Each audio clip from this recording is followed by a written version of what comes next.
Ne me laisse pas.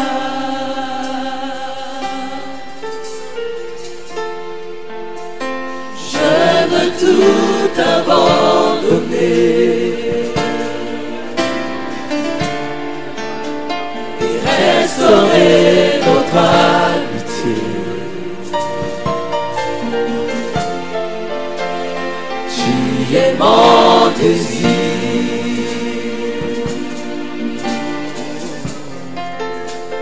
Je ne veux que toi.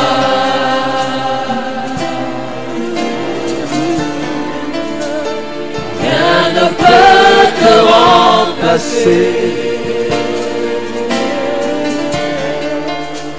Dans tes bras je suis rassuré.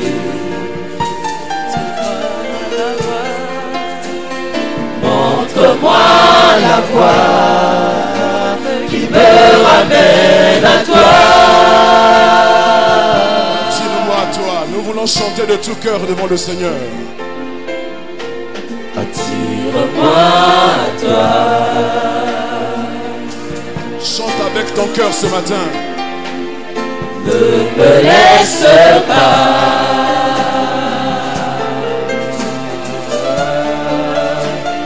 Je veux tout abandonner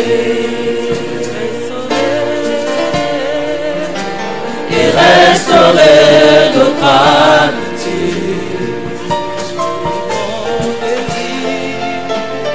Tu es mon désir.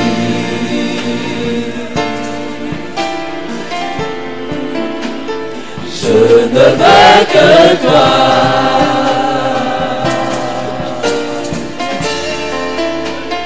Je ne peux te remplacer. Dans tes bras je suis rassuré.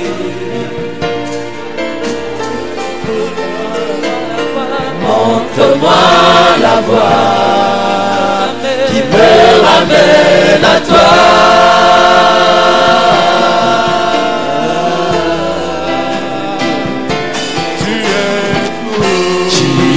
Tout pour moi.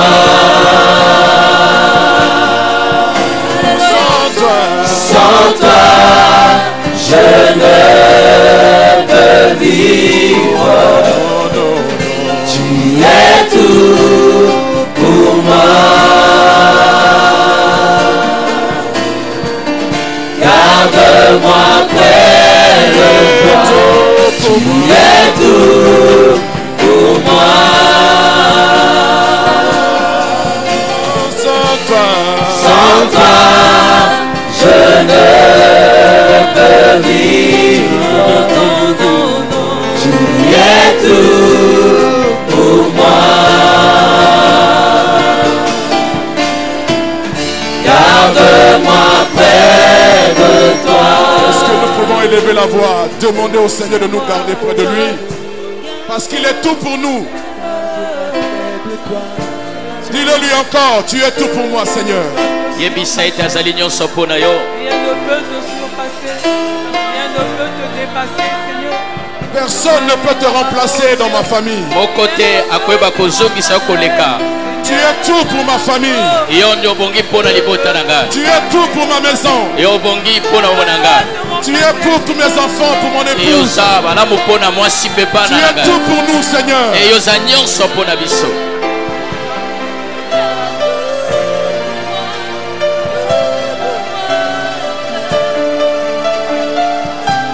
Rien ne peut le remplacer dans nos familles. Rien ne peut prendre sa place dans notre maison. Rien ne peut supplanter Dieu dans nos familles. C'est lui le Dieu des familles. Le Dieu de la famille, c'est lui. Et nous sommes réunis ici en famille. Nous sommes réunis comme des familles. Et nous nous tenons devant le Seigneur comme des familles.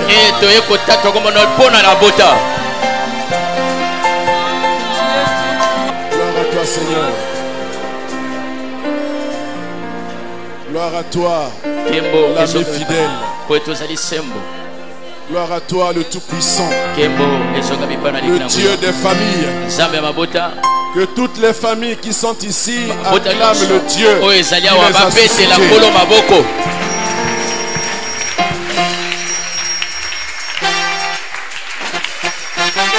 Gloire au Seigneur.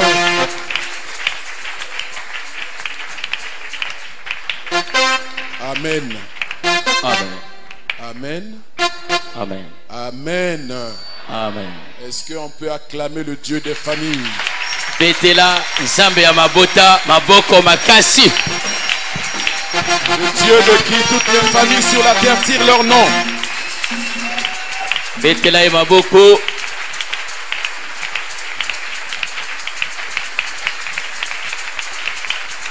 Merci Seigneur. Matondo Nkolo. On va chanter, on reste debout, on va chanter ce chant qui dit nous faisons partie de la famille de Dieu. Alors, tokoyemba loyango bisonyon selongo tokoloba les héritiers du Père. Tozali toza baoya libota Nous oya partageons nos joies, nos peines et nos fardeaux. et tokokabola bisengo pasi pe mikumba na biso. Alléluia. Amen. On peut y aller. Est-ce que on se prend la main s'il vous plaît. Simba na maboko. Nous faisons partie de la famille de Dieu. Yebisete toza kat na libota ya Nzambe. Nous sommes les héritiers du Père. Biso toza basangoli ya tata. Nous partageons nos joies, Toza kokabola sengo na biso. nos peines et nos fardeaux. Et pe bapasi pe mikumba na Parce biso. que nous sommes frères et sœurs Po toza bandeko basi pe mibali ya dans le libota. Seigneur. Kati na nkolo. Nous sommes la famille de Toza Dieu. libota oya Nzambe.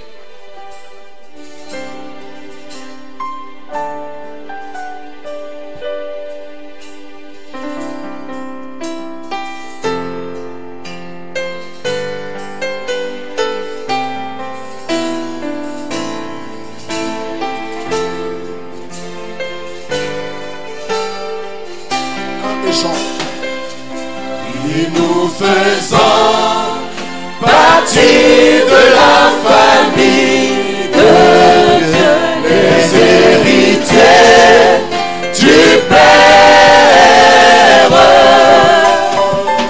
Nous partageons nos joies, nos peines et nos fardeaux. Nous sommes frères et frères.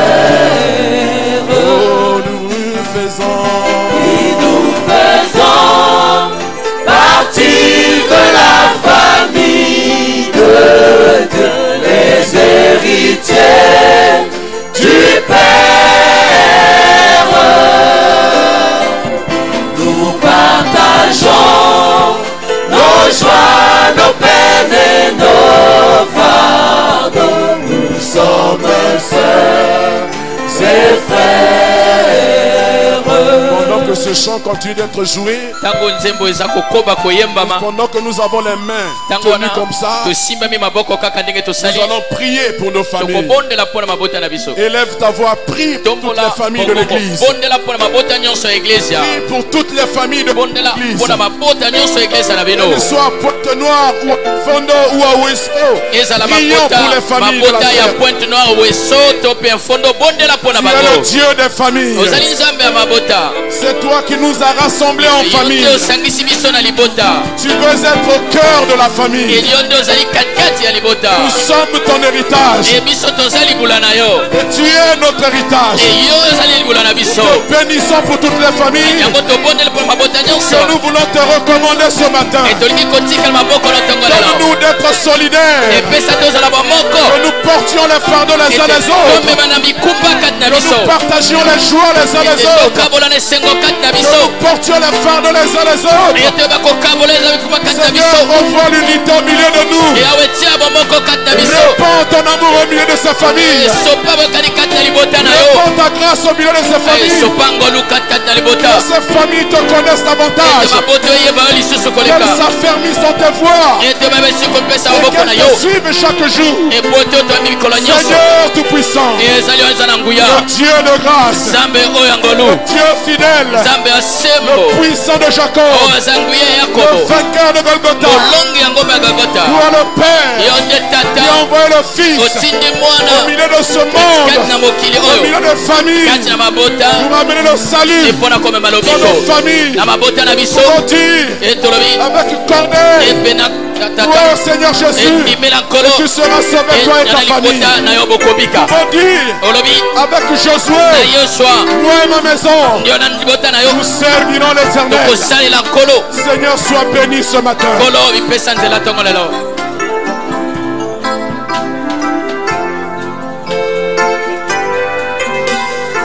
Oui, nous faisons partie de la famille de Dieu, les héritiers du Père. Nous partageons nos joies, nos peines et nos fardeaux. Nous sommes sœurs et frères.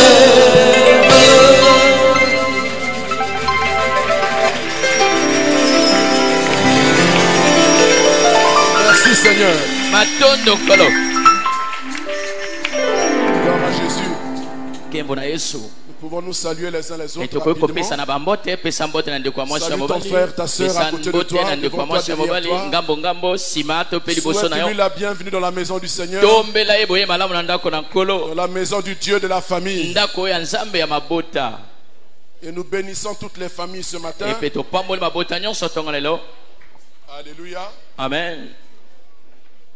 C'est une journée que nous sommes en train d'instituer à la CERF. Nous allons communiquer de sorte que dans toutes nos assemblées, à cette date précise, le deuxième dimanche du mois d'octobre, que nous puissions célébrer le culte de la famille, une journée de la famille. Cela peut être précédé d'un séminaire, mais le dimanche, nous célébrons le culte de la famille avec toutes nos familles. Tous ceux qui habitent notre maison devront pouvoir se tenir devant le Seigneur en famille dans un même lieu. Ainsi en est-il ce matin. Amen. Amen. Que Dieu vous bénisse. Et je vous souhaite une excellente journée de la famille. Que Dieu bénisse nos familles. Qu'il fasse prospérer nos enfants. Et que nous soyons de vrais chefs de famille, capables de montrer la bonne direction à notre famille. Depuis donc le jeudi et le vendredi, nous avons fait un petit séminaire sur le culte familial. Nous avons d'abord introduit sur la notion d'une famille chrétienne. Nous pouvons retenir que la famille chrétienne est celle dans laquelle Jésus-Christ et Dieu le Père sont reconnus comme tels. Là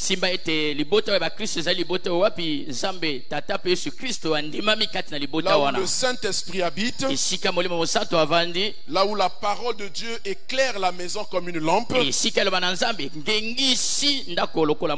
et là où l'évangile est constamment proclamé pour montrer le chemin du ciel aux membres de la famille.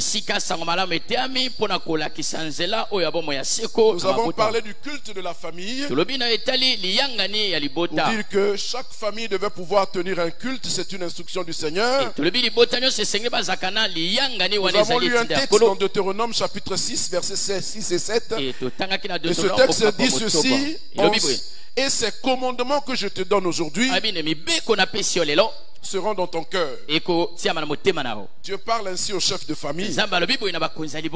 Tu les inculqueras à tes enfants, et tu en parleras quand tu seras dans ta maison, quand tu iras en voyage, quand tu te coucheras et quand tu te lèveras.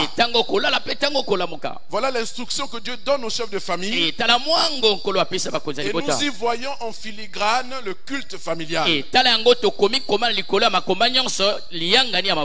Alléluia. Et puis, nous avons vu les buts du culte familial. Nous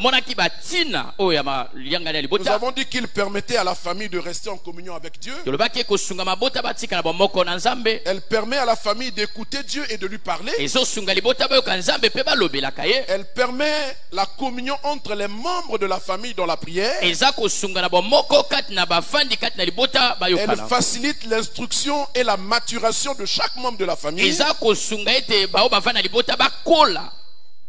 Elle permet l'équipement des membres de la famille contre les attaques du monde et les ruses du diable. Le culte familial développe les aptitudes spirituelles de chaque membre de la famille. Dans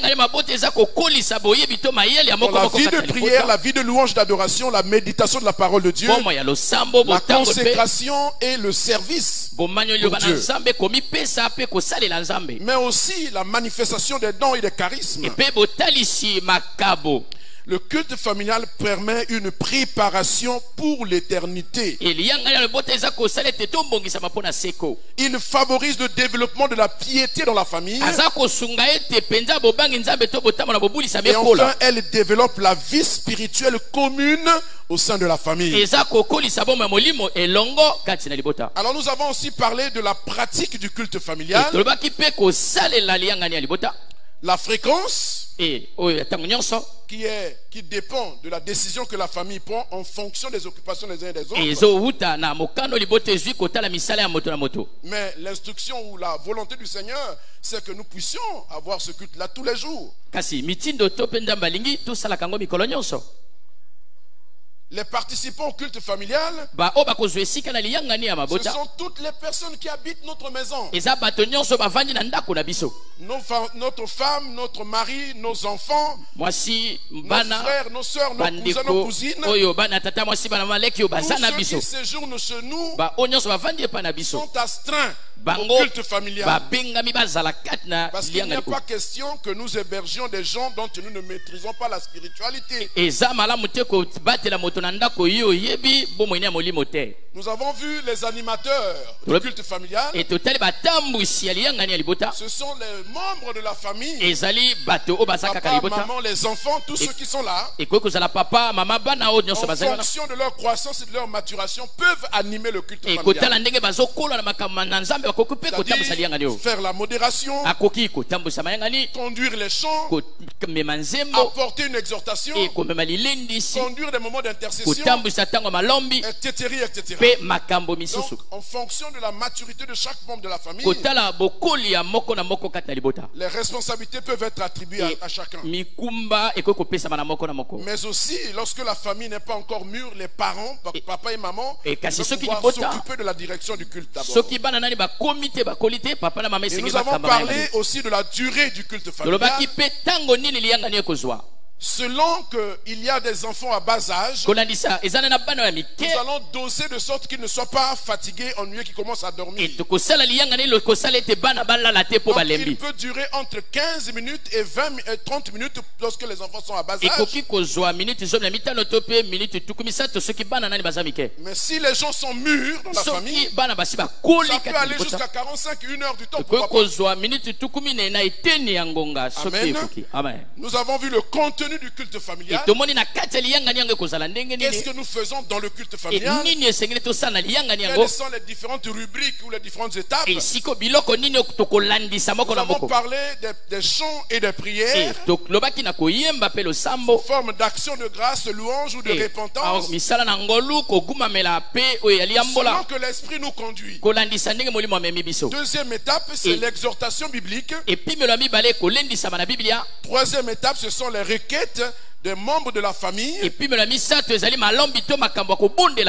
peut aussi commencer à former sa famille dans l'intercession pour commencer à prier pour autrui ou pour la nation ou pour l'église. Et enfin, on termine avec une autre rubrique des chants et de la prière finale. Voilà ce que nous avons vu pendant ces 2 jours de façon ramassée et rapide. Et nous avions promis ce matin de parler du rôle du chef de famille. Le rôle du chef de famille. Le chef de famille a un rôle prépondérant. Le rôle du père dans la famille est primordial. C'est lui que Dieu a établi comme le chef d'abord de la femme. Ensuite des enfants qui vont naître. Et le fait d'être chef, ce n'est pas seulement tirer des lauriers ou des honneurs, mais c'est avant tout des obligations. Et si le père manque à ses obligations, il faut que celle qui est appelée à lui succéder ou à le suppléer dans la tâche, donc sa femme, soit capable donc de prendre aussi ses responsabilités. Alléluia. Si le père manque à ses obligations, s'il ne prend pas sa place, s'il n'accepte pas ses responsabilités, et s'il ne joue pas convenablement son rôle assigné par Dieu, en tant que chef de la maison, le plan de Dieu pour le foyer ou pour la famille ne pourra pas s'exécuter. À moins que le chef adjoint vienne suppléer le manquement de son mari. C'est pourquoi je veux revenir encore sur cette instruction que je donnais la dernière fois au chef de famille, qui en apparence sont moins spirituels ou moins, comment je peux dire, sont spirituellement inférieur entre guillemets. C'est-à-dire que la femme a grandi plus que son mari. Parfois on se marie dans ces conditions-là. La fille a plus mûri que le mari. La recommandation que nous faisons, c'est de dire à ces chefs de famille-là, vous devez mettre des bouchées doubles. Vous devez vous affermir vite. Vous devez vous enfermer pour lire la Bible en entier. Vous devez être assidu à l'église. Vous devez suivre les fondements de la foi. Vous devez vous intéresser à tous les séminaires. Et en dehors cela, vous devez développer une vie personnelle de méditation de la parole de Dieu. Pour que vous puissiez rattraper votre femme. Et ensuite vous puissiez la dépasser. Parce que quand les maternité arrive, la femme devient un peu plus occupée par les enfants. Donc tout naturellement que le mari doit pouvoir maintenant mener la barque. Donc si vous êtes dans un couple comme ça, vous avez l'impression, ou peut-être pas l'impression, mais la réalité que votre femme est plus que vous. Alors apprenez auprès d'elle d'abord. Et ensuite allez plus loin. Achetez des livres édifiants, lisez-les. Alléluia. Amen. Alléluia. Amen. Soyez curieux. Importunez les pasteurs. Posez-leur des questions. Demandez des entretiens particuliers. Vous devez grandir. Parce que Dieu vous assigne la responsabilité de chef. Et le chef, c'est le serviteur de la famille. C'est celui qui garantit la sécurité de la famille. C'est celui qui établit la famille. C'est vers lui que Dieu se tourne. Alléluia. Et si le père n'accepte pas d'être le chef de la famille, la famille va tomber au désarroi. Alléluia. Amen. C'est très important. Je parle ce matin au chef de famille. Dieu ne nous autorise aucune irresponsabilité. Dieu ne nous autorise aucune paresse. Dieu ne nous autorise aucune distraction. Parce que le bien de notre famille dépend de notre engagement vis-à-vis du Seigneur, de la bonne compréhension. On ne vous établit pas chef par hasard. On vous établit chef parce que vous avez des responsabilités à assumer. Et nous allons observer que dans sa relation avec l'Église, Christ a manifesté 3 offices. Et Christ a talisi biloko to Ces offices-là sont très importants parce qu'il était au milieu de ses disciples comme le chef de cette famille. Il vivait comme en famille. Il dormait ensemble. Il marchait ensemble. Il prêchait ensemble. Il priait ensemble. Tous ceux qui étaient là, qui étaient les disciples, devenus comme les membres de sa famille.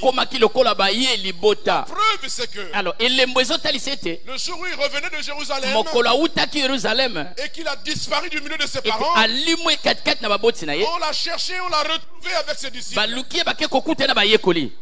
Alléluia. Amen. Excusez-moi, je ne suis pas là. Un jour, le Seigneur était plutôt avec ses disciples. Il était en train de les enseigner. Et pendant qu'il les enseignait, quelqu'un vient lui annoncer que ton père et ta mère sont là dehors, ils cherchent à te voir. La réponse que Jésus donne à ces gens est expressive du sens du rassemblement qui était là devant lui, qui représentait sa famille. Il dit à ces personnes-là, mes frères et mes soeurs, mon père et ma mère, ce sont ceux qui écoutent la parole de Dieu et qui la mettent en pratique. Ce sont ceux qui sont avec moi. Alléluia. Amen. Mais malgré tout, il est quand même allé rencontrer ses parents. Voyez, ça montre ici le sens que Jésus avait de la famille. Et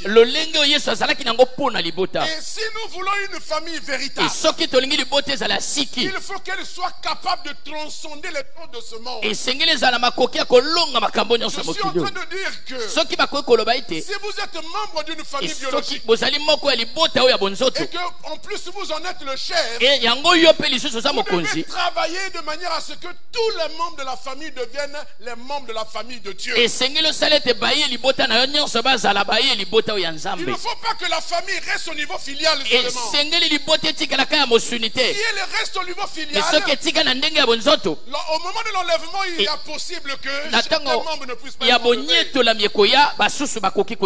il faut travailler à faire que ma famille biologique devienne aussi ma famille spirituelle.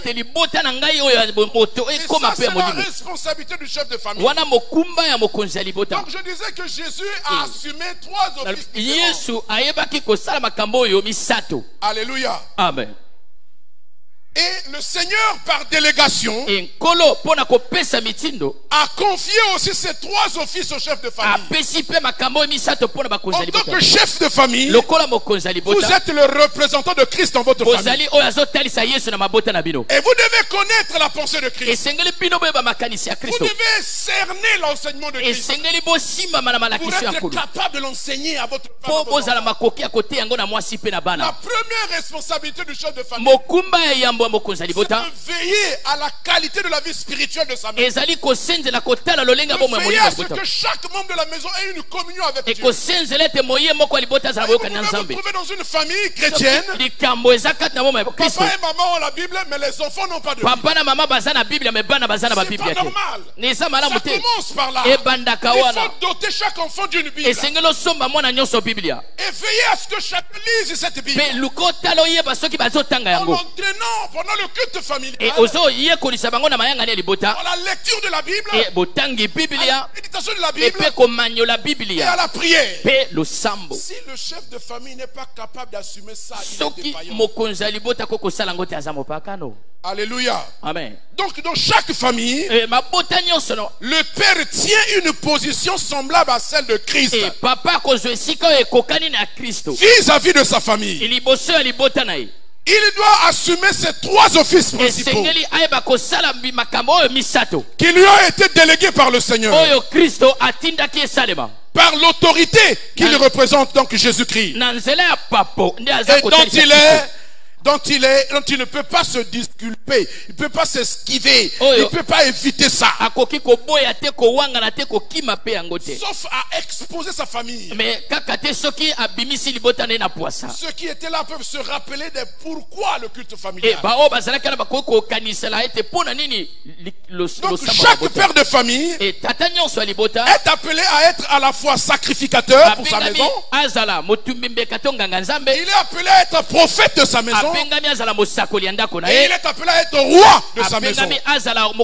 Ce sont les 3 offices de Jésus-Christ qu'il a délégués au père de famille. Donc nous sommes le représentant de Christ dans nos familles. En l'absence du chef de famille, ces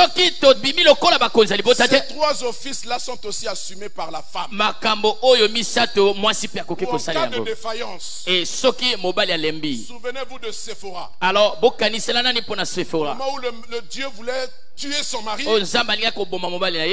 cause de la négligence de ce dernier. Quand le premier enfant est né, il n'a pas circoncis l'enfant selon les traditions. Alors Dieu a voulu tuer Moïse. Qu'est-ce que Séphora a fait? Elle comprenait elle aussi les usages. Elle comprenait les façons de faire du peuple israélien. Elle connaissait les instructions de Dieu. Elle s'est dit, c'est certainement à cause de la circoncision. Et elle a pris son couteau. Je parle de couteau, c'est le couteau de l'époque. Il a coupé le prépuce de l'enfant. Et il a jeté sur son mari. Elle lui dit, tu seras pour moi un mari de sang. Voilà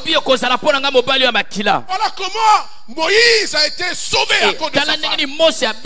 Parce qu'elle a pris sa responsabilité. Attention mes chères dames.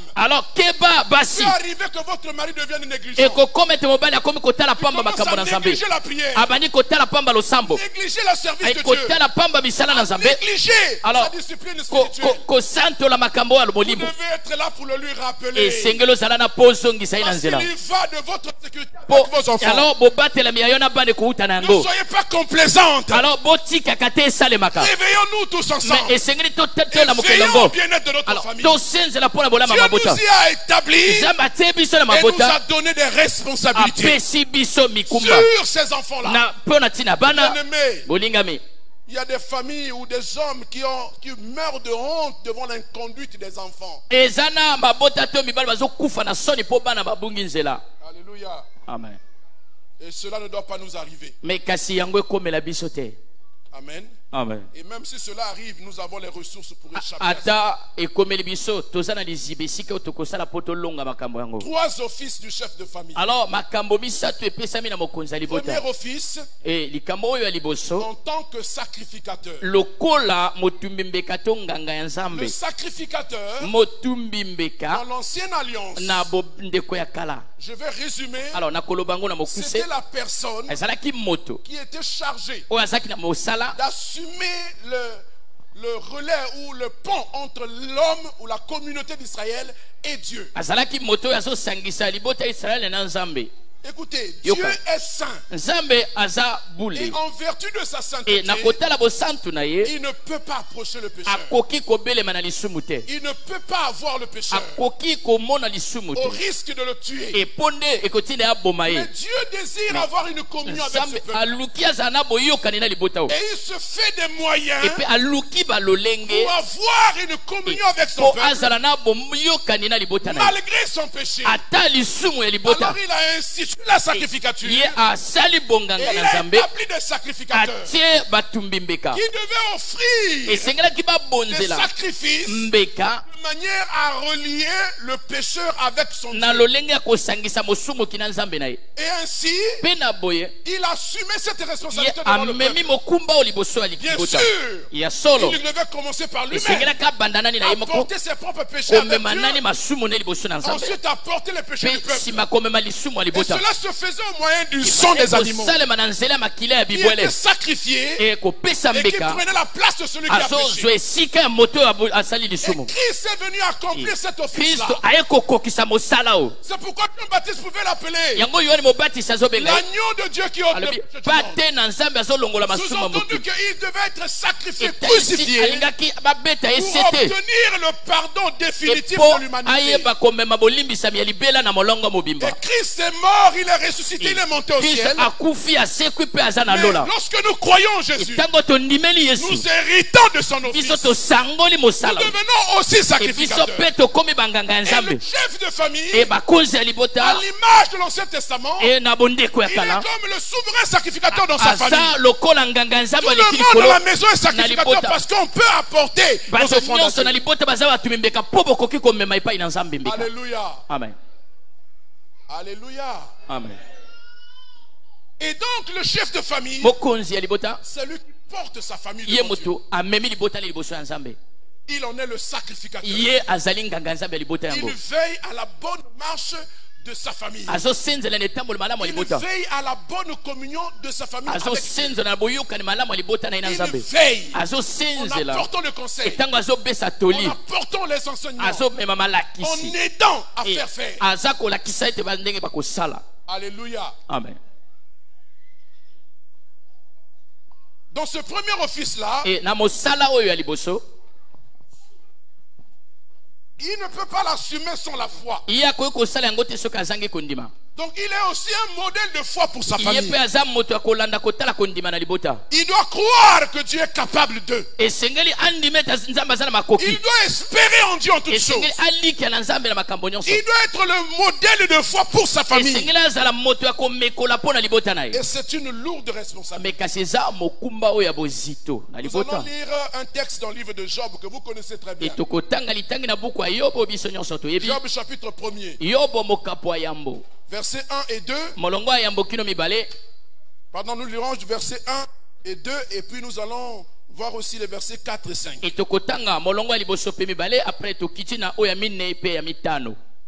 Il y avait dans le pays de Huth un homme qui s'appelait Job. Cet homme était intègre et droit. Il craignait Dieu et se détournait du mal. Il lui naquit 7 fils et 3 filles. Ses fils allaient les uns chez les autres et donnaient tour à tour un festin. Une vraie famille de fêtards. Et ils invitaient leurs 3 sœurs à manger et à boire avec eux. Que buvaient-ils? Et quand le jour de festin était passé, Job appelait et sanctifiait ses fils. Puis il se levait de bon matin et offrait pour chacun d'eux un holocauste. Car Job disait, peut-être mes fils ont-ils péché et ont-ils offensé Dieu dans leur cœur. C'est ainsi que Job avait coutume d'agir. Voilà un père sacrificateur. Il avait des fils et des filles. Pour qu'ils commencent à avoir un chez eux, ça veut dire que les enfants avaient grandi. Donc malgré qu'ils avaient grandi, le père ne cessait pas de les suivre. Et nous avons eu le témoignage de Papa Michel ici le vendredi. Malgré que ses enfants grandissent, habitent chez eux, il est seul maintenant. Mais il organise des rencontres tournantes dans la maison de chaque enfant. Et chez lui. Parce qu'il continue à assumer sacrificature. Et Job faisait à peu près la même chose. Je voulais dire, Papa Michel a dû copier ce genre. Il avait 7 garçons et 3 filles. Et ces enfants-là, on dit que Job était un homme béni, riche. Et les enfants pouvaient se permettre certaines libertés. Mais lui, il avait toujours l'œil sur eux. Ils allaient de la maison en maison pour donner des festins. La Bible dit que lui-même, il craignait Dieu. Et il se détournait du mal. En tant que sacrificateur, en tant que chef de famille, vous devez avoir la crainte de Dieu. Vous devez détourner du mal. Vous devez aimer Dieu plus que le péché que vous pouvez commettre. Parce que quand on aime Dieu, on est capable de mettre le péché en échec. Alléluia. Amen. C'était un homme intègre. Il était droit comme une aiguille. Il craignait Dieu. Il se détournait du mal. Parfois dans nos foyers, le chef de famille peut être soumis à rude épreuve. Mais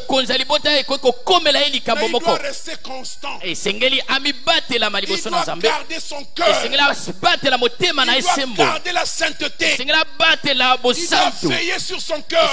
De sorte que rien de mauvais ne vienne. Parce qu'il est le garant de sa maison. Il est le garant de sa famille. Si sa communion avec Dieu est mauvaise, le diable entrera. Le diable tapera, tuera, volera.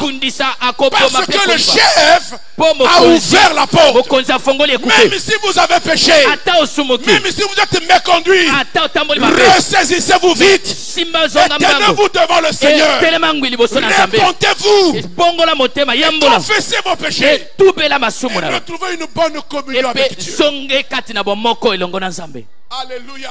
Amen. C'était un homme intègre. Un homme droit. Qui craignait Dieu. Et qui se détournait du mal. Alléluia. Amen. Si cela est devenu sa vie, si telle est sa vie, il est évident qu'il a communiqué ça à ses enfants depuis le bas âge. Alléluia. Amen.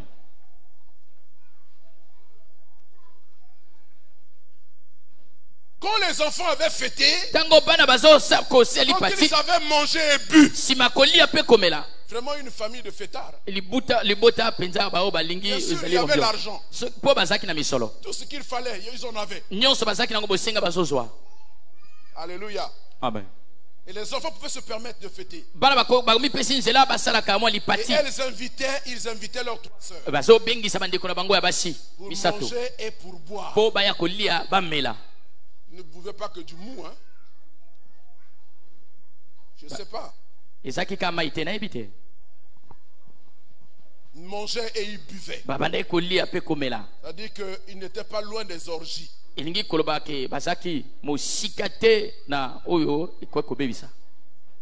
Et s'ils invitaient leurs sœurs, c'est pas évident qu'il n'y avait que leurs sœurs avec eux. Alors, ils devaient inviter leurs amis, leurs copains. Et certainement leurs copines.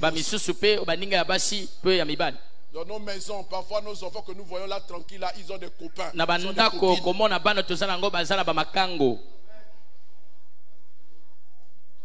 Alléluia. Amen.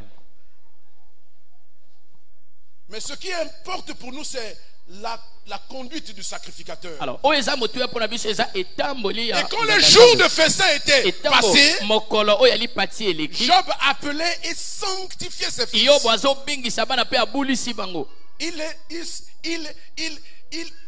appelait et sanctifiait. C'est-à-dire qu'il était en face d'eux. Il communiquait avec eux. Il parlait avec eux. Il les entretenait. Et ensuite, il les sanctifiait. Par la prière. Ou par le conseil de la parole de Dieu. Il les sanctifiait. C'est-à-dire les aider à changer de comportement. À plaire à Dieu. Et comme si cela ne suffisait pas, il se levait de bon matin et offrait pour chacun d'eux un holocauste.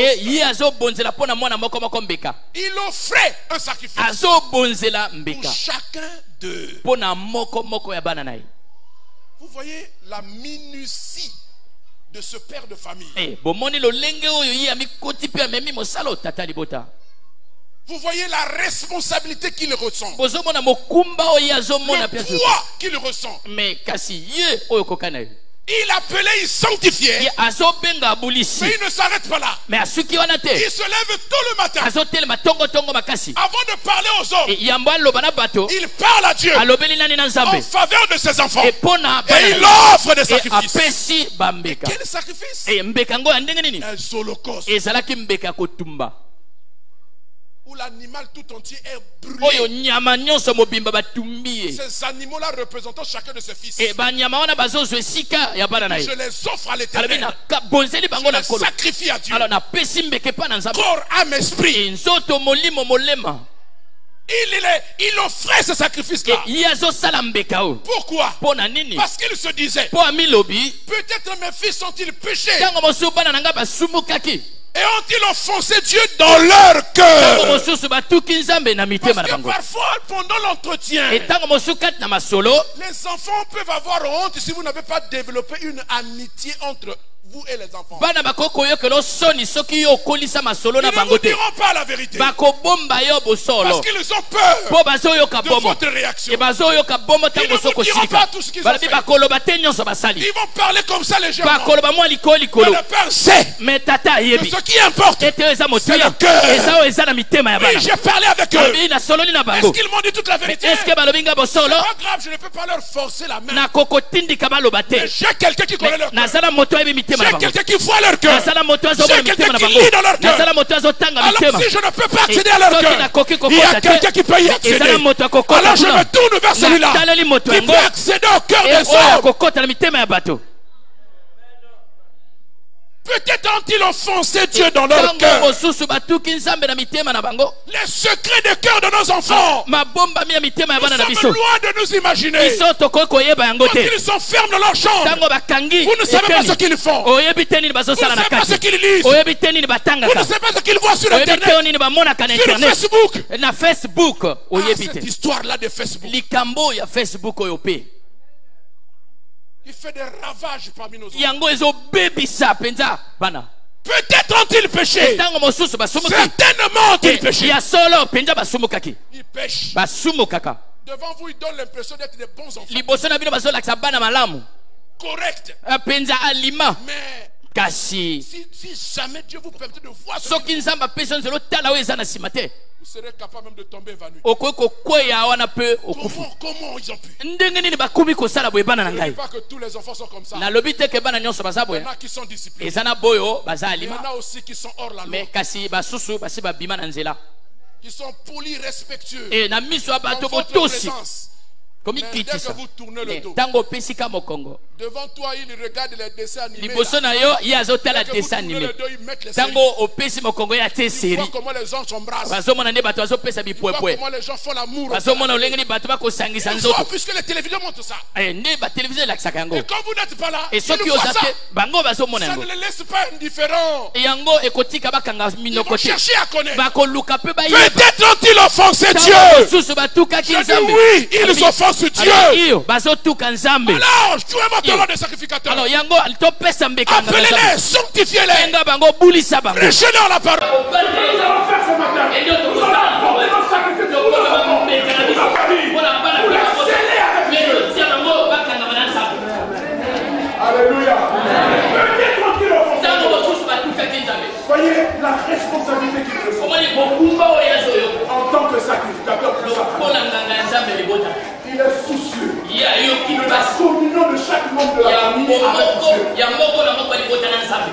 Et le culte familial joue un rôle prépondérant dans ce monde. Alléluia. Alléluia. Et les mamans devraient être aussi des sacrificateurs. Par excellence, auprès secours. Pendant que vous ne pouvez pas là, en train de prier, de jeûner, de faire des choses. Maman, une maman qui n'est pas bien affirmée, elle gère des secrets compliqués avec sa maman.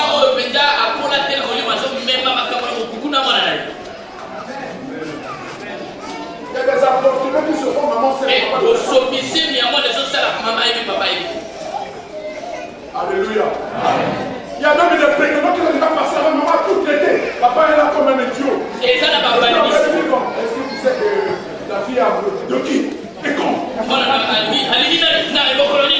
Mais si la maman n'est pas une sacrificateur, si elle ne fait pas conduire l'enfant, elle peut autoriser qu'il ait des rapports sexuels. Elle ne peut pas tolérer cela. Elle dit à l'enfant non. Même s'il te fait des propositions, tu dois affirmer ta foi. Tu dois dire je te veux, mais je ne ferai pas pour le mariage. Il y a des mamans qui poussent l'enfant. Surtout qu'il a pris la personne avec la moyenne. Et qu'il a commencé à lui faire des cadeaux. Il dit vas-y, il faut me donner à lui. Sinon il a pas une autre femme.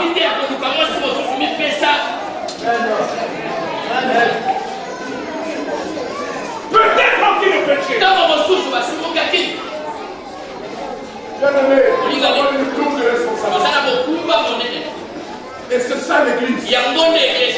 Le monde, nos familles, sans Christ ne peut pas donner ces instructions aux enfants. C'est pour ça que vous voyez nous autres là. Nous sommes convertis après avoir déconné pour être. Et nous traînons les stigmates de notre péché. Mais ceux qui grandissent sur le Seigneur, ceux qui crient sur le Seigneur, ils ne pourront pas commettre les erreurs que nous avons. Nous avons appris la bonne parole. Moi j'ai reçu Christ avec déjà 30 ans. J'ai 30 ans de vie, j'ai connu les dégâts. Les frères m'ont dit, on a déconné. On a foutu la merde. Et tenez-vous tranquille, c'est vous avez fait, vous allez le reconquérir. Même si Dieu vous pardonne, mais la conséquence, c'est que vous allez le faire. Vous allez le subir. Il ne faut pas pleurer. Il y a un chien avec les filles de lui. Il a abandonné. Il se pourra que ça t'arrive aussi. Alors, il se pourra que ça arrive là. Il ne faut pas commencer à engueuler, à prendre l'enfant. Oh, je vais dire, Seigneur, pardonne-moi. Et c'est pas elle qui a fait. Tu vas punir moi. Alléluia. Alléluia. Et la responsabilité de sacrificateur de l'enfant. Christ s'est donné en Christ. Parce qu'il voulait nous racheter. Nous aussi devons nous sacrifier pour nos enfants. Nous donner en sacrifice pour eux. Il ne suffit pas seulement de donner l'argent. D'acheter le traitement. De leur donner le téléphone. Des smartphones. Moi je dis à nous, on connaît à ces enfants les téléphones, il faut seulement appeler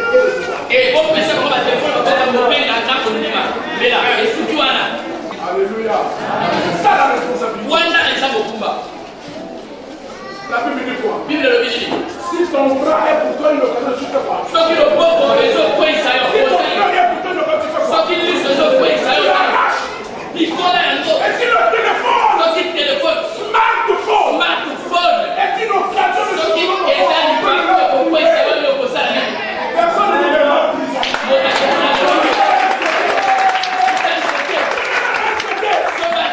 Vous avez besoin d'être en communication.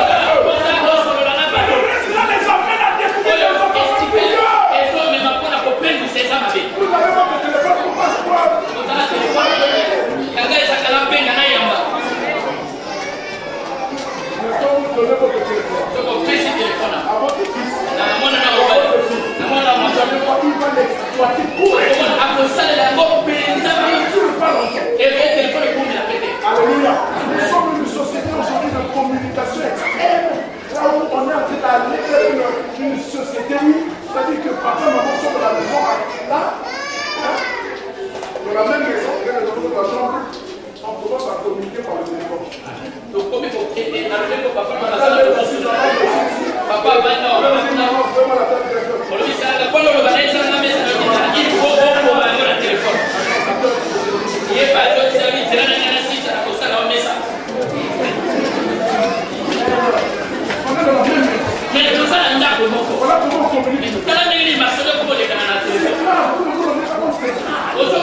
manger pour les appuyer,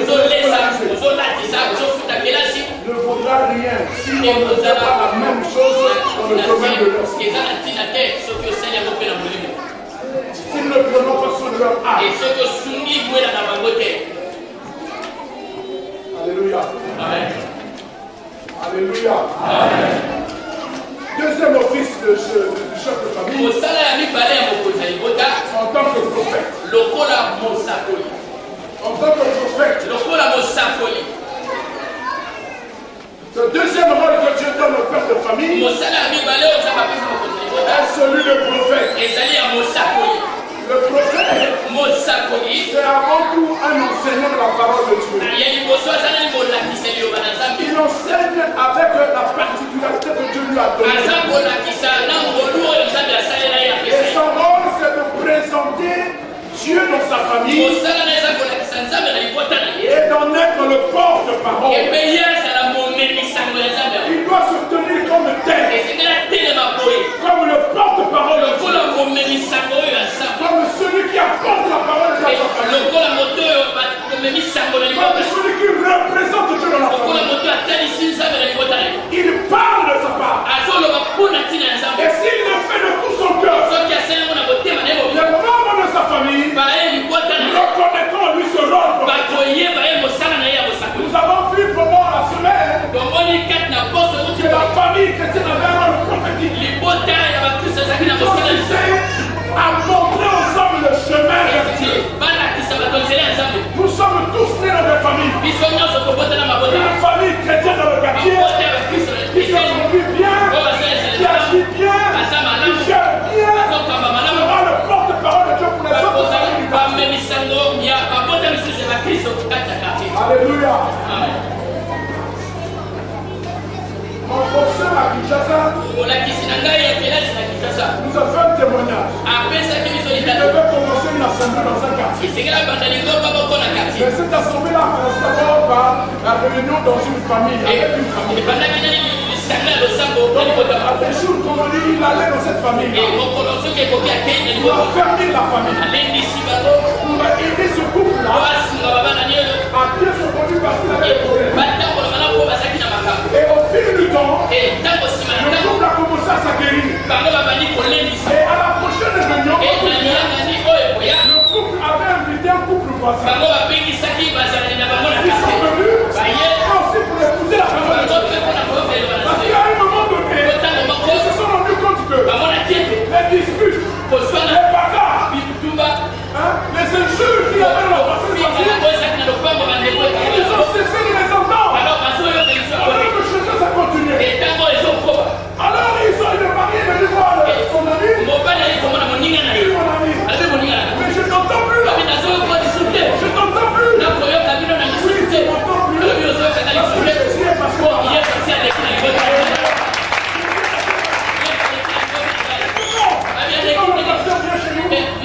Et ils nous enseignent et nous donnent des devoirs. Ce couple a fait. Alors comment nous allons changer? Il y a un protest qui vient pour la vie. On lui a donné le jour et l'heure. Et ce jour-là, avant que la personne arrive là, il était déjà là. Parce qu'il les avait besoin. Cette famille a joué son rôle. Alléluia. Amen. Ils sont devenus les porte-parole. Et depuis, et une autre famille est venue. Et un autre couple. Et un autre couple. Le salon ne suffisait plus. Ils sont allés à la Véranda. La Véranda ne suffisait plus. Pasteur. Alors, passer la deuxième année, il y a une église à quoi c'est et ça ne va pas l'année à l'Iboso, il n'y a pas qui vous s'en ensemble l'Iboso. Passer les. Amen. Nous sommes des porte-parole de Dieu. Nos familles doivent être des porte-parole de Dieu. Alléluia. Amen. Il y a des promesses dans la vie de vos enfants. Je suis en train de dire qu'il y a des promesses dans la vie de vos enfants. Je suis en train de dire qu'il y a des promesses dans la vie de vos enfants. Vous avez le devoir de veiller. Qu'est-ce que les paroles de Jésus ont fait? Hein? Qu'est-ce Qu'est-ce que les parents de Jésus ont fait? Ils ont pris l'enfant. Ils sont allés se réfugier en Égypte. Nous devons amener nos enfants dans le refuge. Non plus de l'Égypte, mais le nom de l'Éternel. Car la Bible déclare que le nom de l'Éternel est une tour forte. Le juste s'y réfugie et il se trouve en sécurité. Qui peut garder les promesses de Dieu pour vos enfants? Si ce n'est celui qui les a faites. Alléluia. Amen. Il est capable de faire les promesses. Il est capable de les tenir. Mais le temps que la promesse s'accomplisse, Dieu garde celui qui a reçu les promesses. Et nous devons participer à cette garde-là. Par nos prières. Par le fait d'être porte-parole. Alléluia. Amen. Alléluia. Amen. Troisième office. En tant que roi. Le chef de famille est le roi de sa maison. Alors, c'est valable littéralement. Parce que dans la maison là, c'est lui qui est le patron. Les gens mangent dans cette maison à son goût. Voilà. C'est lui qui habille. C'est lui le roi. C'est lui qu'on respecte. C'est lui qu'on honore. Quand il n'est pas encore là, tout le monde attend de manger. Mais c'est pas comme ça. Alléluia. Amen. Ou même quand il y a une dérogation faite, c'est avec sa permission. Et ce qui est le loco sengeli sal mais sengeli a pesa nzela. Vous rentrer en retard, vous pouvez manger avant moi. Alors bien bonakoya si matango pesa bango bino kokolia. Vous les femmes là qui mangez avant votre mari. Alors bokeba bino ba maman bolia kasoki papa na yete. Le mari n'est pas encore là, yo so dundi. Déjà. Quelle est cette histoire là? Il y a un patron. Même au konzazali. Alléluia. Amen. Alléluia. Amen. Est-ce qu'on ne peut pas forcer à mener ceux qui sont dehors là? Il y a le soleil. Motuna, est-ce que tu peux bongisa wate bo bazali banda bakota parce que kuna moyi. Pour que les autres rentrent dans la salle, s'il vous plaît. Vraiment, tout ça la kasi to bongisa po bango bakota kuna moyi. Essayez de réduire les rangées, s'il vous plaît. Les autres sont en train de souffrir. Alors, boye ça va ranger mike po esika ezala. Essayez de serrer un peu pour qu'on place. Sinon, amenez-les ici devant. Topé, botie lisusu bakiti na liboso po baya. Alléluia. Amen. En tant que roi, le troisième office du Père dans sa maison est celui de roi. Et en tant que tel, le Père est dans l'obligation de diriger sa maison. De diriger sa maison de la part de Dieu, sur la base des instructions de Dieu, en suivant les instructions de Dieu. Il dirige sa maison. Il doit conduire sa maison. Lorsqu'il décrit les qualités des responsables de l'église, écoute ce que l'apôtre Paul dit dans le livre de 1 Timothée, chapitre 3, versets 4 et 5. 1 Timothée chapitre 3, versets 4 et 5. 1 Timothée chapitre 3 verset 4 à 5. Il dit il faut qu'il dirige bien sa propre maison. Qu'il dirige bien sa propre maison. Et qu'il tienne ses enfants dans la soumission. Et dans une parfaite honnêteté. Ce sont les instructions qu'il donne à Timothée. Il doit aller établir les anciens. Ou s'il doit établir les anciens dans l'église où il est pasteur. Il dit que celui qui aspire à la responsabilité dans l'église, entre autres qualifications, il doit être un bon père de famille. C'est-à-dire, il doit être marié. Marié à une seule femme. Pas de concubine. Pas Pas de bureau, pas de tiroir. Une femme et une seule. Et il doit se marier correctement. Viens, on reste ensemble. Deuxièmement, après avoir accompli cela, il doit maintenant diriger bien sa maison. Il doit bien conduire sa maison. Il doit tenir ses enfants de la soumission. Et dans une parfaite autonomie. Je conçois. Je conçois que cette parole mérite d'être actualisée. L'apôtre Paul écrit à Timothée. La ville dans laquelle Timothée habitait, ou là où il était pasteur à Éphèse, n'était pas différent de ce que nous vivons aujourd'hui. C'était un jeune garçon plein de foi et de sagesse divine qui avait reçu de Dieu à partir de ses parents. On cite sa mère et sa grand-mère qui ont influencé la vie de ce garçon. C'est-à-dire le culte familial. Eunice et Loïs, ces deux femmes de sa vie, ont influencé la vie de ce garçon. Alors qu'il était dans cette ville mauvaise, c'était comme Pointe-Noire et Carrefour. Toutes les relations possibles se nouaient là. Il y avait la débauche. Il y avait le trafic de tout genre. Mais Timothée, l'apôtre Paul fait le témoignage que la foi sincère de la vie de Timothée, qui vient du travail, qui a été fait dans sa vie grâce au culte familial, dirigé par deux femmes, sa mère et sa grand-mère, qui ont influencé la vie de ce garçon. N'allez pas dire: je n'ai pas de mari, je n'ai plus de mari, je n'arrive pas à gérer mes enfants. Si Dieu est avec toi, tu vas les gérer. Ils t'écouteront. Si tu te tiens devant Dieu. Alléluia. Amen. Alléluia. Amen. Dieu est là. Et il nous aide dans ce travail. S'il nous demande de le faire, c'est qu'il nous voit capable de le faire. Il dit qu'il soit mari d'une seule femme et qu'il dirige bien sa propre maison et qu'il tienne ses enfants dans la soumission et dans une parfaite honnêteté. Alléluia. Amen. Quel moyen avons-nous de tenir nos enfants aujourd'hui?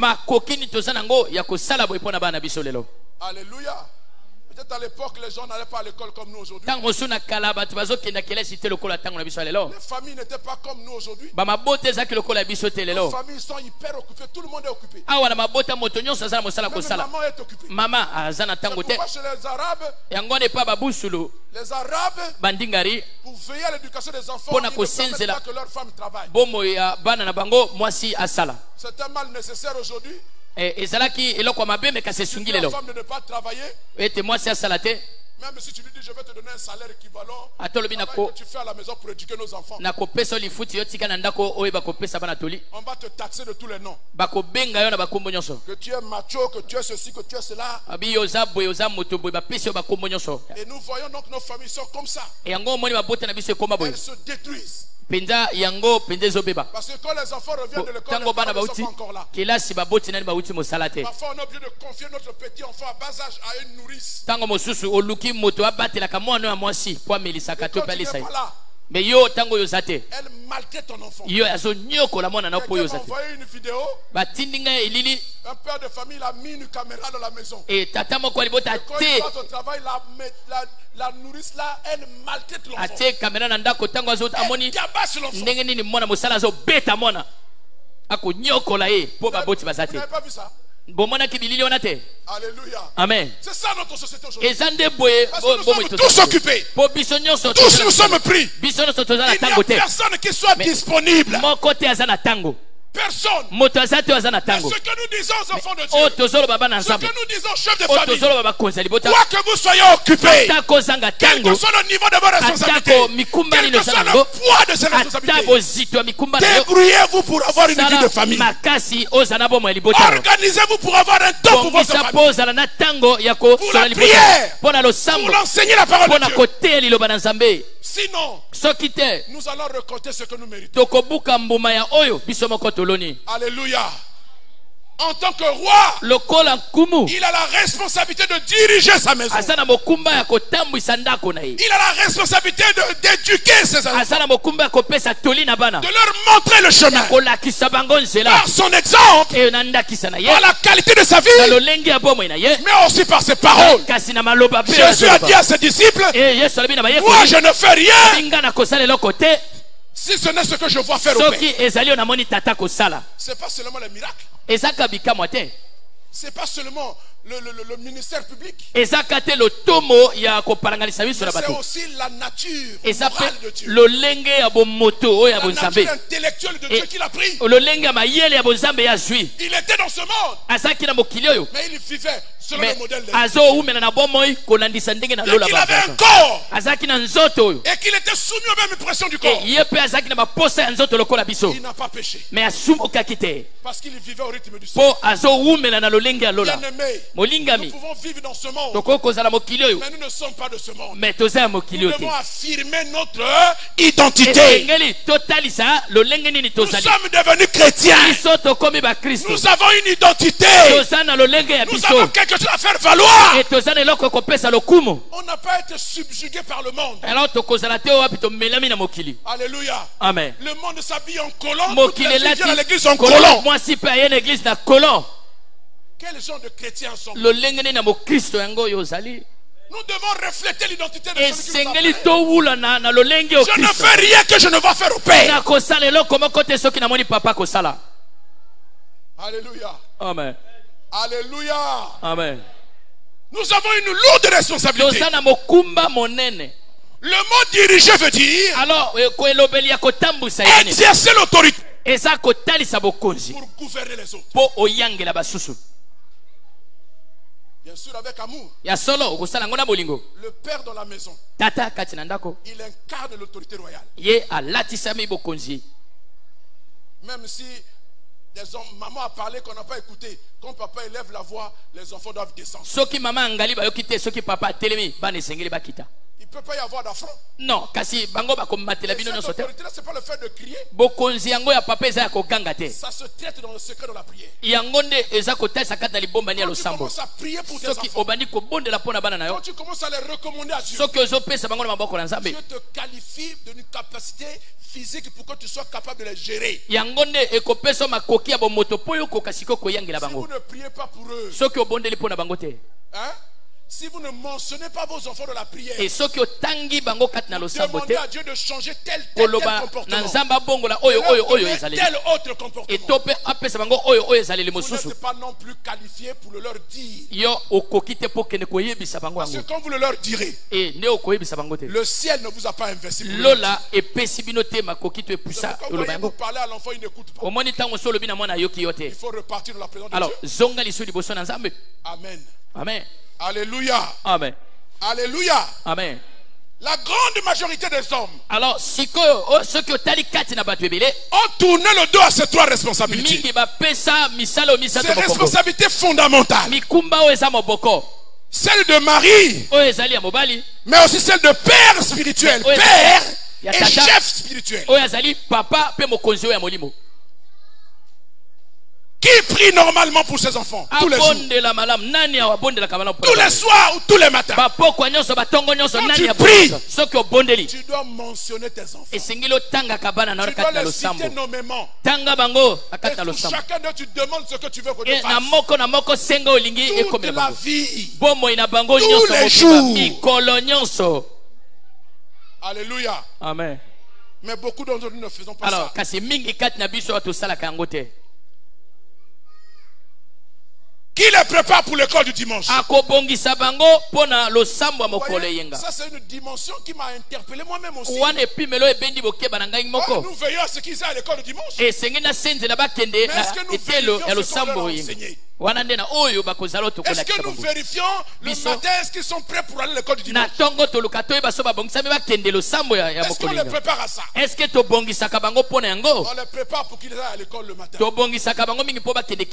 pour qu'ils aillent à l'école des choses de Dieu, on ne les prépare pas. Qui leur lit les histoires bibliques quand ils sont encore petits? Avant qu'ils ne dorment. Il leur lit une histoire biblique. La vie de Moïse. La vie d'Élie. Josué le combattant intrépide. Qui leur lit ces histoires-là? Qui prie pour ses enfants lorsqu'ils sont malades? La première chose, allez faire goût d'épaisse. Mais la première ressource, on l'oublie. Alléluia. Amen. Alléluia. Amen. Parfois la Bible nous donne à regarder nos vies correctement. Dans la majorité des cas, ces rôles-là sont laissés abandonnés à la maman. Et si la maman aussi n'est pas capable de le faire, les enfants sont perdus. Vous voyez? Dieu nous donne tous les rudiments pour que nous puissions bien gérer nos enfants. Bien gérer nos familles. Mais parfois nous ne les percevons pas. Bien sûr que la mère a le rôle. A un rôle à jouer dans la croissance des enfants.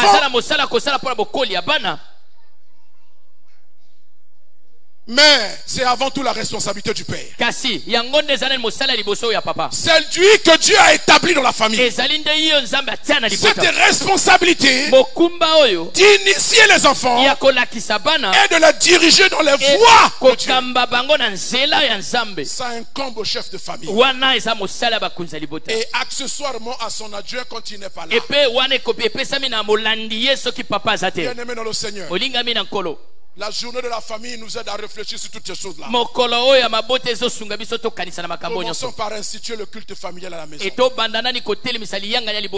Si ce n'est pas tous les jours, ne serait que 2-3 fois par semaine. Mais veillons à ce que ça soit régulier. Et comme le mari n'est pas là, madame, occupez-vous de ça. Alléluia. Et soyons conscients. Alors, nous avons 3 offices à accomplir. Nous sommes sacrificateurs. Nous sommes prophètes. Et nous sommes rois pour notre famille. Que Dieu bénisse sa parole et qu'il bénisse toutes les familles. Qu'il bénisse particulièrement les chefs de famille. Je lève les yeux vers les montagnes. D'où me viendra le secours? Je reconnais par là que je ne peux rien sentir. Je voudrais demander à tous les chefs de famille de se lever à leur place. Si vous êtes là sans votre mari, levez-vous à sa place. Je ne parle pas des potentiels chefs de famille, je parle de ceux qui sont déjà chefs de famille. Vous avez déjà au moins un enfant à charge. Si vous n'avez pas un enfant, vous avez votre frère, petit frère à charge. Nous allons chanter avec vous ce chant. Au-delà du secours, parce que quand on dit le secours, on voit seulement la protection, on voit seulement la guerre. Mais il y a aussi l'aide de Dieu pour assumer ses responsabilités.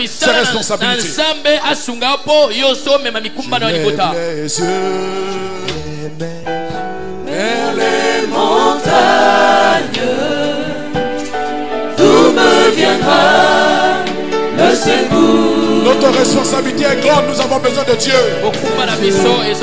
Lève mes yeux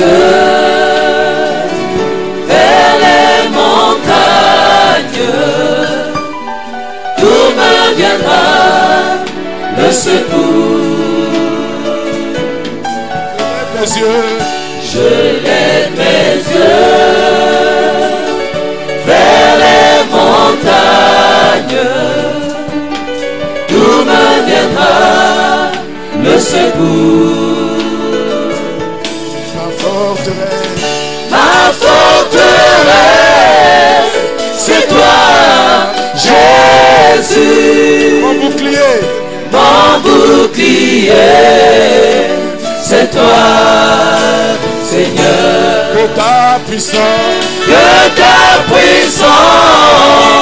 descend sur moi. L'onction divine comble mon cœur. Ma forteresse, c'est toi, Jésus. Mon bouclier, c'est toi, Seigneur.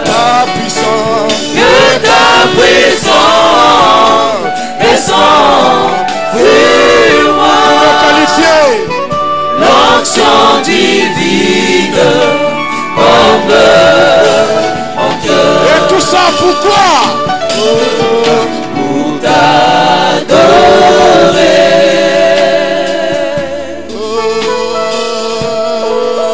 Pour t'adorer.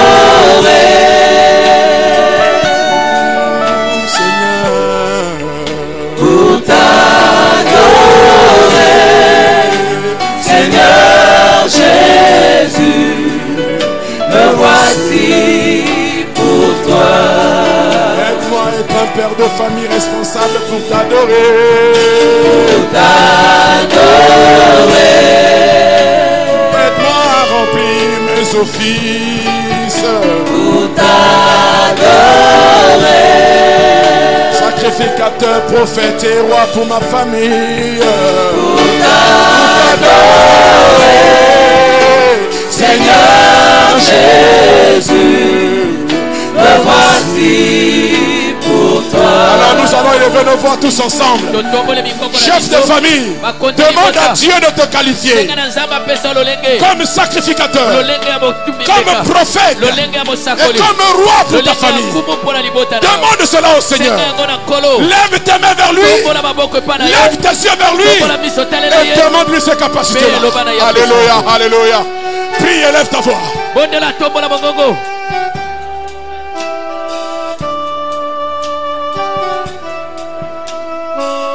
Seigneur, tu n'as pas échoué dans l'accomplissement de tes offices. Et si tu es avec nous, nous n'échouerons pas. Nous réussirons à être sacrificateurs, à être prophètes, à être rois pour nos familles, pour notre maison, pour nos enfants, pour nos épouses, pour nos époux.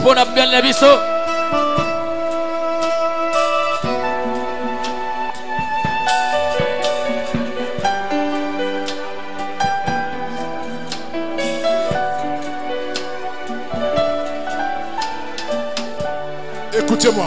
Yokangai, yoka. Il y a une vérité implacable. Oyo wapi bakoki ko kanga tukulungola te.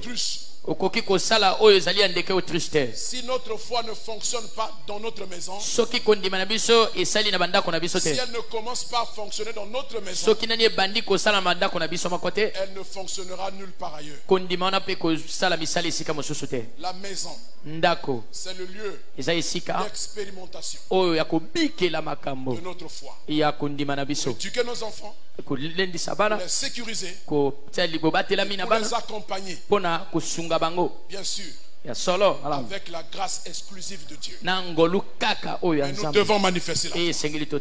Et manifester la foi, c'est assumer ces trois offices. Que Dieu nous bénisse. Alors nous allons prier tout à l'heure pour les enfants. Pour nos enfants. Mais nous allons clôturer le culte pour permettre à ceux qui voudront partir de partir. Et moi et tous les pasteurs, les anciens, nous allons prier pour chaque enfant. Pour l'année scolaire qui a commencé.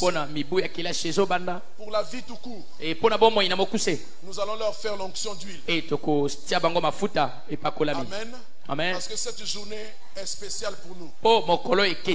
La famille vaut la peine. Et chef de famille, si vous n'avez pas encore le culte familial, instituez-le déjà. Si vous ne savez pas comment faire, approchez-vous. On va mettre à votre disposition soit un ancien, soit un diacre, soit un responsable, pourquoi pas un pasteur, pour vous accompagner pendant un moment. Amen. Amen. Amen. Amen. Amen. Amen. Est-ce que vous êtes d'accord? Alors, si on est d'accord, on acclame Jésus. Que Dieu vous bénisse.